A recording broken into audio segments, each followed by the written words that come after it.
We're here today with Tirzah Bauer, and there's no beating around the bush. We're going to ask her a few questions about PvP, mostly about the maps itself. So, Tirzah, are all the maps in structured PvP symmetrical? Um, well, I think in general they are. Like each side is very similar to each other, but they're not exact. We like to keep things a little bit different on each side, just for a little bit refreshing to know what side you're on, as well as just point of reference and just aesthetics, things like that. Like it's nicer when one side looks a little bit different from the other, and when they do that, it can't be exactly symmetrical, but they're very equal on each side. Okay. So is it actually going to make a difference which color you are, like blue or red, or is it just like a visual difference? It's not really going to matter. It'll be definitely visual difference. We want everything to be equal for each side. We don't want one side to be dominating over the other. Okay, good. That's good. So what is the development process behind developing an actual map? Like where does it start and through what stages does it go? Well, it starts with the designers. They usually gray box out the map. They figure out the best flow.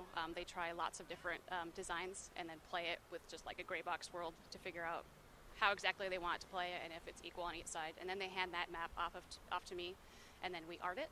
And with this one, we replace all the buildings with real buildings and do the correct lighting and things like that, so it looks like a real place.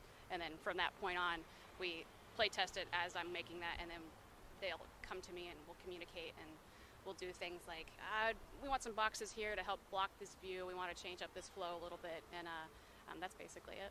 Okay. So what is it exactly? Because I've played the PvP, but I didn't really understand what it was exactly. I thought it was the party window at first, but what exactly is the little window on the right side of the screen with all the names and skill icons?